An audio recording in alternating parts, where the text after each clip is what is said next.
Probably one of my earliest memories of Potter's House is spending time down at the Jefferson School, the Jefferson Playground, and just meeting new families. It was an exciting time. I mean, not super, well, it is different from now, but it's also exciting at the same time. We were meeting kids and meeting families, and it was all relatively close there to Jefferson, and so it felt very home-based right around that area. My earliest memory is similar to Sean's, just meeting people down in the community and walking a lot and being just with people, meeting new families, going into people's homes. Yeah, it was fun, it was new, it was seeing kids I'd seen at school at Jefferson, and then getting to meet their families. Some of my earliest memories of Potter's House are from probably almost 15 years ago,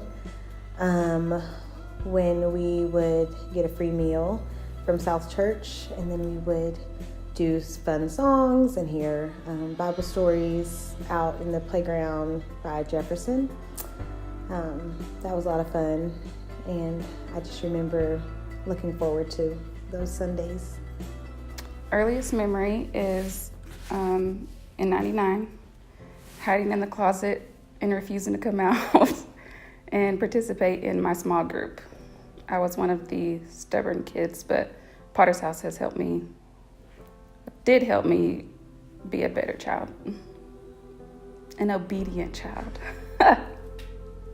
You know, as I think about it, a lot of those early memories are actually in the van rides to and from picking up kids. And so there's one time a van died in the middle of College Avenue, or another time we found a dead snake in a van. But just a lot of car time, a lot of time with kids just, you know, playing, singing, jumping all over. And so it's kind of those memories of sitting as a core group praying before picking up kids, and then time with kids in vans and in small groups. I've seen the Lord in His love for me and His love for people, and it's just abundantly clear. And it's in huge things, it's in miracles, and it's in really small things. I think for me, the way I've seen the Lord in the last 20 years is probably in His provision, the way He has provided for Potter's House, for the people, for staffing, for buildings, for vehicles.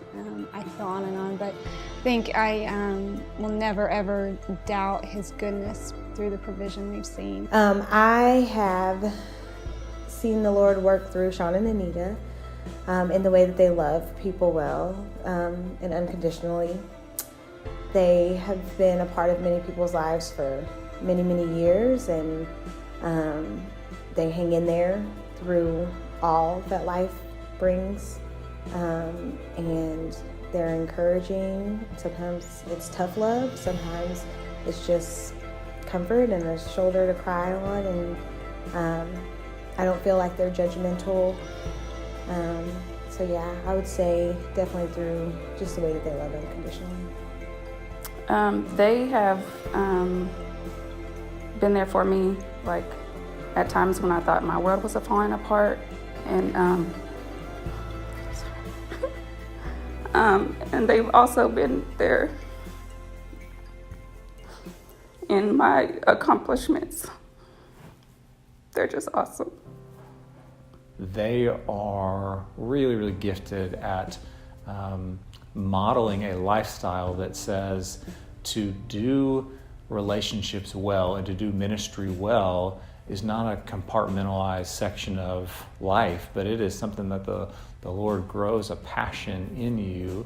And so to do that means all of life. And so this model of life-on-life ministry is a way that the Lord's used them to challenge others, and in doing that, lots of lives are enriched because of that, and they've invited others into that and influenced lots of people through them. Why keep doing Potter's House after 20 years? Because it's needed in our community. Potter's House is filling a place where people come to Potter's House. I mean, not the thrift or preschool or whatever. People come to this family of Potter's House to get connected to their community. And why keep doing it? Because it's so important. It's so needed. People connect with their community, with each other, with Jesus. It's just, I can say it because I need it. We need Potter's House and things like Potter's House in our community. And so, it'd be terrible if we didn't have it. There'd be something missing if it wasn't here. So why keep doing it? Why ever stop when something is, in my mind, so great, so valuable, so needed? Let's keep going for 20 more years and beyond. I think for, the next 20 years, I'm excited to see what the Lord has. Who knows? I mean, never would we have thought we'd have a thrift store or a preschool or an academy, a tutoring program. And so holistically, who knows what God's going to do through Potter's House or in people. And I don't know, just through the mentor relationships and families. I'm just excited to see how He's going to move. And I don't know, it makes me just hopeful, and I think it's needed. I think, like Sean said, the relationships are invaluable, and I think we just continue to grow, and I think that is so important in our community. And I don't know, to stop would be insane. It's just been such a blessing, and it's been hard too, but the heart has caused us to seek Jesus more and to know each other and care for people in a new and intimate way. And so, keep going. I'm excited just to see what God has in the next 20 years and be a part of whatever He's doing. I think Potter's House is important because it just helps a lot of people in a lot of ways and helps build healthy community. And it's just very encouraging. You can build strong relationships with people, lifelong relationships that are going to be beneficial to you emotionally, spiritually, in all ways. Potter's House is important because it's a place to learn, serve, and build relationships, and there are people that genuinely care about others. I would not want a Fayetteville without a Potter's House.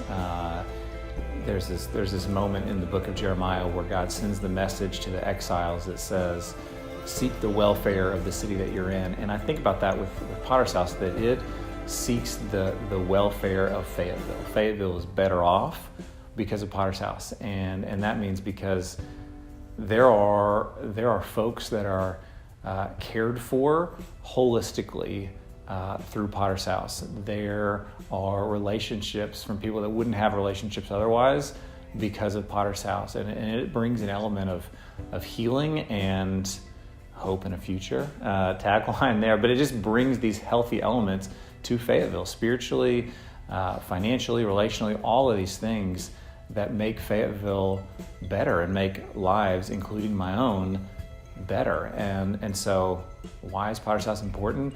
Because of the healing and hope and life that it brings to Fayetteville and Siloam and Springdale and all these other places as well.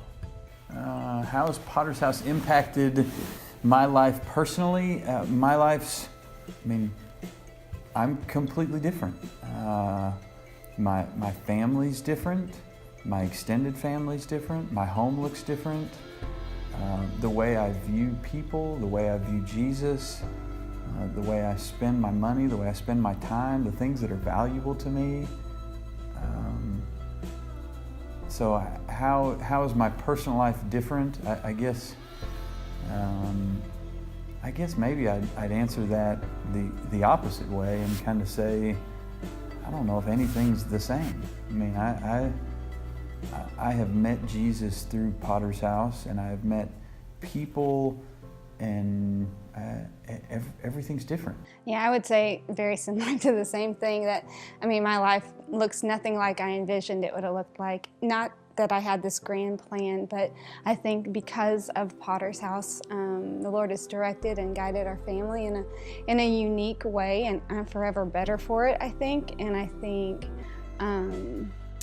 I mean, I've been changed, I've been challenged, I've been caused to grow and to think more. I've realized more of my privilege and who I am as a person, as a child of God because of Potter's House. And yeah, my life is forever different. I think my kids are different. The way we think about things, the way we spend our money, time, effort, everything we do is different. And I think it's all due to relationships and the way Jesus has moved in our heart and in our lives through Potter's House. Potter's House has impacted my life in many ways, from having some of my first jobs and learning what it means to have a good work ethic, to some of my first opportunities to serve, and just pushing me in my faith and giving me opportunities to participate in Bible studies or small groups and serving and having a mentor and mentoring others. Potter's House has impacted my personal life through just being a better person, because like the life, my family, you know, they don't always choose the great route, but Potter's House shows you that there are better ways to do things and to get things accomplished in better ways than, you know, you're not supposed to. In these real practical, tangible ways, Potter's House has changed my life. It also has changed the way that I think about my relationships. It says, hey, build relationships with a variety of people that maybe you didn't know beforehand. Build a relationship with them and get to know them personally, individually, get to know their stories. And so the value of life on life ministry and real relationships, that's part of who I am now, and that's because of Potter's House. Sean and Anita, I love y'all to the moon. Y'all have been two of the best people in my life, and I will be forever thankful. That I love them a lot, and thanks for sticking by me and so many others all these years. It means a lot, and they are definitely making an impact on a lot of lives and are appreciated. Sean and Anita, I'd love to just tell you guys thank you. Fable's better because of your investment. I look more like Jesus because of you guys. It has been a joy to serve alongside you and be led by you for a long time now. And so thanks for what you do. I think over the last 20 years, I mean, there's lots of people to thank. I mean, I think Anita and I get a lot of, I don't know if it's recognition or pointing to us, but Potter's House isn't Sean and Anita. Potter's House is this whole community of people. I mean, it is all of the people who have given their life, their families, their heart to understanding Jesus more and getting more involved in our community. And without this person, that person, that person, I mean, I'm not saying names because I'm going to leave 100,000 people out, but it's just, I love it. And I think it's exactly what God wants it to be, which is the most exciting part about it. Happy birthday, Potter's House. Yeah, that's what I'd say. Happy 20 years. That's Crazy. awesome. Yeah. I was telling Sean, I remember the first day we went down to what was called South Church at the time, and we had an outside barbecue. And I remember the feel. I remember thinking, what are we doing here? Why are we here? And we'd just done this study by, is it Henry Blackaby? Is that what his name is? It's Experiencing God, and it's joining God where he's already at work. And so Jim Hall had invited us down, so we thought, hey, we'll go down, and he's already doing something, so let's join him where he's already at work. And I just remember thinking, what does he have for us here? And never, ever in a million years would I have thought what we've experienced for the last 20 years that began that day would be what it is today. It's pretty amazing. Yeah. We want people to experience the extravagant love of Jesus. We want people to keep forming wonderful relationships, and we're excited about what is next. We haven't known it's going to be this, so we're really excited about, hey, what what is coming in the next 20 years?